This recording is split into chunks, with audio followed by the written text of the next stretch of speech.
A famous bear cub nicknamed Cinder, who was found with her paws severely scorched in a massive 2014 Washington wildfire, has been killed by a hunter.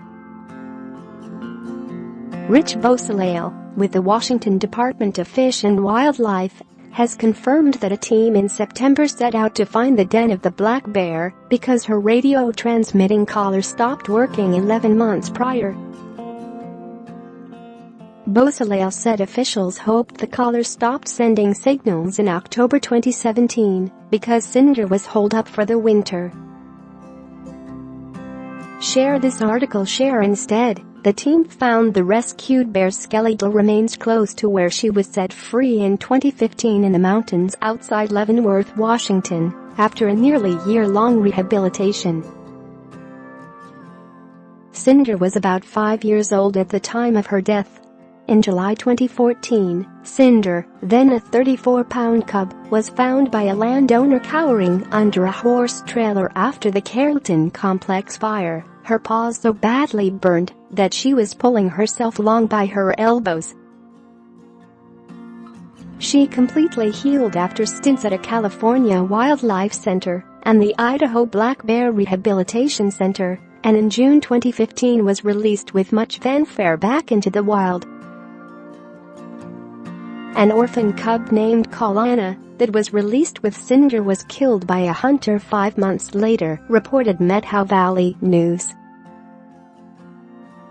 According to the State Department of Fish and Wildlife, in early 2017 officials tracked down Cinder in her den, a hollowed-out tree at 5,000 feet elevation, and replaced her GPS radio collar. The bear appeared to be healthy the last time she was seen alive. Cinder's collar stopped transmitting in October of that year, so a WDFW team was dispatched into the mountains in December 2017 to place cameras in the forest in the hopes of photographing Cinder in the wild. Because of heavy snowfall in the spring, followed by a wildfire in the summer, WDFW officials were unable to return to the area to retrieve the cameras until September of this year, which is when they made the tragic discovery. All that was left of the resilient black bear that clawed her way from the brink of death and inspired the residents of Washington state to rebuild after the devastating wildfire was her skull and spine. According to Beausoleil, a bear expert with WDFW, it appears the unidentified hunter who killed Cinder cut off her collar, which is why it stopped sending signals in October 2017 and took all the meat and the bear's hide. In Washington state, it is not against the law to kill a collared bear during a hunt. Sally Morgan, with the Idaho Black Bear Rehabilitation Center that cared for Cinder during the months leading up to her release, paid tribute to the slain bear on Facebook.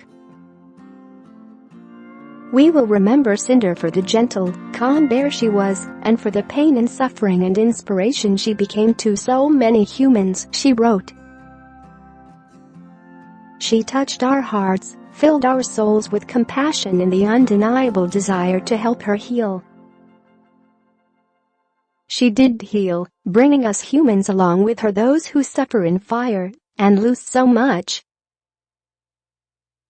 Our tribute to Cinder is to never forget her, to thank her for showing us how to heal in the worst of times, and for her courage and fight to survive to live free again."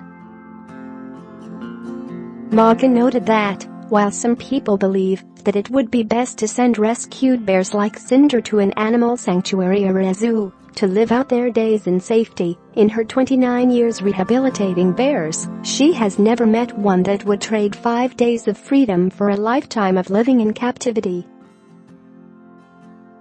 Morgan said each of the 200 bears she has helped nurse to safety over the years had its own individual personality, and at some point during the rehabilitation process, the animal's desire to regain its freedom becomes overwhelming.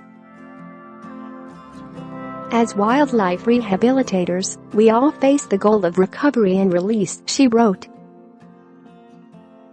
However, We also face the inevitable knowledge that once released, the animals are in charge of their own lives, and there is little we can do to impact that.